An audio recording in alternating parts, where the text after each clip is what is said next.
बात याद रखो, मैं आज के इस मिंबर से उन्हें पैगाम दे करके जाता हूँ, तुम क्या तुम्हारे बाप दादाओं ने भी उखाड़ने की कोशिशें की हैं। क्या बात। और सिर्फ ये एक खित्ता नहीं है, एक खित्ता नहीं है, इन कीड़ों की तो कोई हैसियत नहीं। इनका बाप इजराइल मिलकर गज्जा को कुछ नहीं कर सका। कत्ल करने का मतलब फना करना नहीं होता। इजराइल जैसी जालिम ताकत, जिसके पास सुपर पावर ताकतें, पेट्रोट मिसाइल भी हैं, दादा अमेरिका साथ में खड़ा हुआ है, यूरोपीय यूनियन साथ में खड़ी है, और निहत्ते कंकरियां लेकर खड़े होने वाले बच्चों का मुकाबला कर रहे हैं।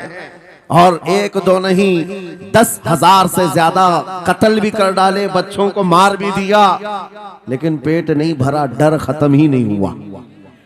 वो डर अभी भी खत्म नहीं हुआ।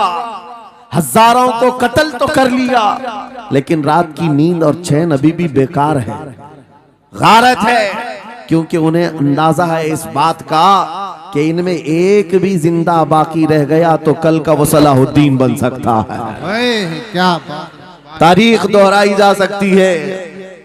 तुम्हारे इलाकों को उखाड़ फेंकने और इसको बेघर करने की एक ही साजिश होती है कि ये गुलामाने उम्मत मोहम्मदिया में रसूल पाक सल्लल्लाहु ताला अलैहि वसल्लम की इस उम्मत में कोई शेर बेदार ना हो जाए, वरना कुत्तों की नींद हराम करके रख देगा। क्या बात। मेरे अजीजों, अपनी वैल्यू समझो, अपनी हैसियत समझो। जब तुम्हारे साथ बुरी नजर लग जाए तो तुम्हारे उरूज और इर्तिका की मंजिलें शुरू हो जाती हैं। उन जालिमों को ये तारीख याद होना चाहिए कि जब मेरे ख्वाजा सरकार गरीब नवाज हिंदुस्तान तशरीफ लाए थे, उनके आने के बाद जो कुछ भी उनके साथ किया गया, उनके बाप दादाओं ने तारीख बताई होगी। गरीब नवाज को निकालने के लिए, उनकी झोपड़ी उजाड़ने के लिए, उनके खीमे को तोड़ने के लिए, यहाँ तक के सरकार गरीब नवाज जिस दरख्त के नीचे बैठे वहां से उठवा दिया, क्या क्या नहीं किया। लेकिन आज तारीख 800 साल के बाद भी सन्नाटेदार थप्पड़ मार करके बता रही है, जिसको तुम यहाँ से बेघर करने की कोशिश कर रहे थे, अल्लाह ने उसे ऐसा बादशाह बनाया, तुम्हारी हुकूमतें 5 साल के बाद डील डोल होने लगती हैं, और उस मर्द कलंदर की हुकूमत 800 साल से चल रही है, वो भी गर्दनों पर नहीं, लाखों दिलों पर हुकूमत कायम है। क्या बात है। सुभान अल्लाह। कुरान में अल्लाह फरमाता है, वो अम्मा मा यनफउन नास फयमकुतु फिल अर्द, जो लोगों को नफा देता है वो जमीन में बरकरार रहता है। कुरान की आयत पढ़ करके मैं तुम्हें हौसला देता हूँ, तुम्हें यह हौसला देता हूँ। अल्लाह ने कुरान में फरमाया, इन्ना अर्दी वासिआ, मेरी जमीन बहुत कुशादा है, मेरी जमीन बहुत कुशादा है। रब ताला फरमाता है, वलक़द कतबना फी ज़बूरी मिन बादि ज़िक्र अन्नल अर्ज़ यरिथुहा इबादियस सालिहून, हमने ज़बूर में ये लिख दिया है कि हम इस जमीन का वारिस नेक बंदों को बनाएंगे। सुभान अल्लाह। आप इस बात के खौफ में न रहे, इस बात के खौफ में न रहे। अजीज़ा ने गिरामी वक़ार, जो काम तुम्हें करने के लिए कहा गया है वो क्या है? वो एक ऐसा इनकलाब इस जमीन से आना चाहिए, एक ऐसा इनकलाब।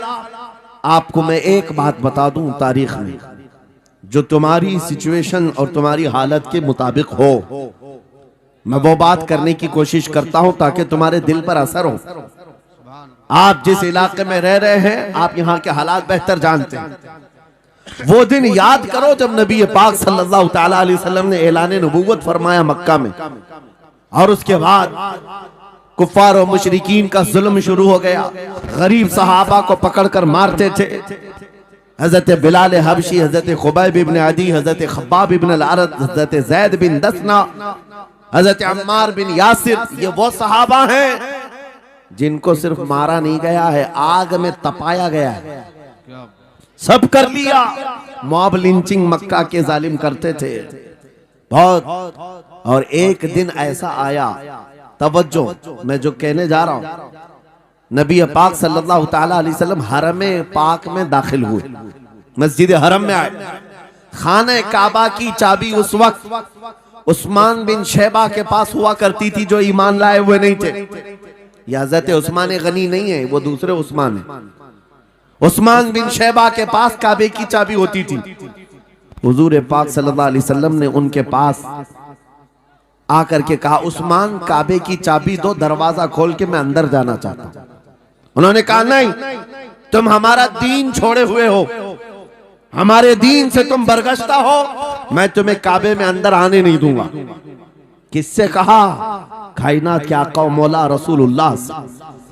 हुजूर ने कुछ नहीं कहा।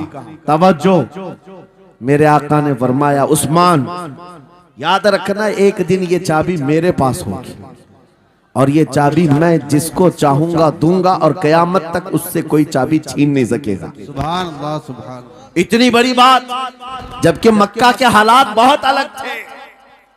जगह जगह सहाबा को मारा जा रहा था और छुप छुप करके इस्लाम की तबलीग की जा रही थी। उस जमाने में मेरे आका फरमाते हैं, उस्मान ये चाबी एक दिन मेरे हाथ में होगी काबे की, मैं जिसे चाहूंगा अता करूंगा और फिर कयामत तक उससे कोई चाबी नहीं छीन सकेगा। यह हदीस पाक में मौजूद है। उस्मान बिन शैबा कहते हैं, पहले तो मुझे हंसी आई, क्योंकि ये खाने काबा की चाबी की जिम्मेदारी आम नहीं होती, खानदानी है, बरसों से चली हुई विरासत के साथ आती है। और ये इस तरह से मुझे कह रहे हैं कि चाबी इनके पास चली जाएगी। और फिर उस्मान बिन शैबा कहते हैं, इनके हालात देख करके तो लग नहीं रहा था कि चाबी जाएगी, लेकिन जलाल जिस अंदाज में गुफ्तगू हो रही थी, ये देखकर डर भी लग रहा था कि कहीं ये सचमुच चाबी ले तो नहीं लेंगे। फिर उस्मान बिन शैबा कहते हैं, वो हालात भी आ गए कि जब रसूलुल्लाह हिजरत करके चले गए मक्का से, सहाबा भी घर बार छोड़कर चले गए। उस्मान बिन शैबा कहते हैं, आप तो दिल मेरा चौड़ा हो गया, कहां मुझसे चाबी लेने की बात कर रहे थे, कहां इनका घर भी नहीं बचा, घर भी छोड़कर जाना पड़ा। अगर कल तुम्हारा घर छोड़कर जाना पड़े तो मेरी ये बात याद रखना, इस हदीस को याद रखना। हुजूर पाक हिजरत करके चले गए, सहाबा भी अपने घर बार सब छोड़कर मदीने चले गए। उस्मान बिन शैबा कहते हैं, अब तो मेरा सीना चौड़ा था, कहां ये चाबी की बात करते थे, कहां अपना घर भी नहीं रख सके। साल गुजर गया, 2 साल गुजर गए, 3 साल गुजर गए, 4 साल गुजर गए, 5 साल गुजर गए, 6 साल गुजर गए। हिजरत के बाद फिर वो दिन आ गया जब नबी पाक सल्लल्लाहु अलैहि वसल्लम 10,000 सहाबा के साथ 20 रमजानुल मुबारका को मक्का में फातह मक्का बनकर दाखिल हो रहे हैं। सुभान अल्लाह, सुभान अल्लाह। 6 साल के बाद वापस ही है जब हुजूर तशरीफ लाए। मक्का की गलियों में अब मुकाबला करने की किसी की हिम्मत नहीं थी, ताकत नहीं थी। हुजूर पाक जैसी हरम मक्का में दाखिल होते हैं, सारे इधर उधर छुप करके भाग रहे थे जिन्होंने जुल्म किया था अपने दौर में। कोई इसके घर भाग रहा है, कोई उसके घर भाग रहा है। वो दिन आएगा, याद रखो, वो दिन याद रखना। कुफ्फारे मक्का भाग रहे थे, जान बचा रहे थे, और मेरे आका काबे के पास खड़े होकर के ऐलान कर रहे थे, आज तुम्हारी जान बख्श दी गई है, आज तुम्हारे लिए रहमत का दिन है, हम आज किसी के साथ मुकाबला नहीं करेंगे। हुजूर अपनी रहमत के खैरात बांट रहे हैं। फिर अब सुनो, 10,000 सहाबा के साथ जब मक्का मुकर्रमा में मेरे आका दाखिल हुए, अब खाने काबा खोलने की बात थी। चाबी किसके पास है? उस्मान बिन शैबा के पास। बुलाया रसूलुल्लाह ने, कहा है उस्मान बिन शैबा? आए, सर झुकाए हुए आए, ईमान लाए हुए नहीं थे। कहा लाओ चाबी। चाबी दे दिया हुजूर के हाथ में। कहा है उस्मान, क्या मैंने ये बात नहीं कही थी, एक दिन ये चाबी मेरे हाथ में आएगी?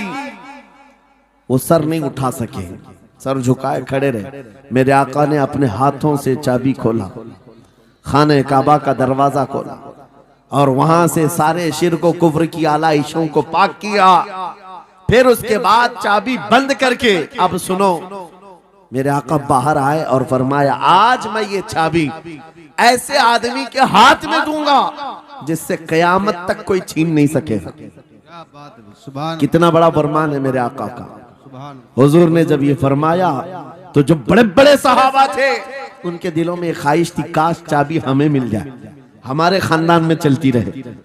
वहां सिद्दीक अकबर भी हैं, फारूक आजम भी हैं, उस्मान इब्न अफ्फान भी हैं, हैदर कर्रार भी हैं, रिदवानुल्लाहि अलैहि मजमाइन। सब सहाबा के दिल में ख्वाहिश थी ये चाबी हमें मिल जाए। मेरे आका सल्लल्लाहु अलैहि वसल्लम ने सबकी तरफ देखा और फिर आयत पढ़ी, इन्नल्लाह यअमुरुकुम अन तुअद्दुल अमानाति इला अहलिहा, बेशक अल्लाह तुम्हें हुक्म देता है अमानत उसके अहल के सुपुर्द कर दो। ये आयत पढ़ करके मेरे आका फिर उन्हीं शख्स को बुलाते हैं जिनके पास पहले से चाबी थी, उस्मान बिन शैबा, करीब आओ, करीब आओ। वो कहते हैं मेरी तो हालत गैर थी, आज तो मैं मुजरिम बन करके आया था, कैदी बन करके आया था, मुझे तो आज मारा जाना था, ईमान लाए हुए नहीं थे। हुजूर ने कहा ये चाबी वापस मैं तुमको ही देता हूँ और सुबह कयामत तक ये तुम्हारे खानदान में रहेगी। सुभान अल्लाह। इतना कहना था, उस्मान बिन शैबा ने पुकार कर कहा ला इलाहा इल्लल्लाहु मुहम्मदुर रसूलुल्लाह। क्या बात।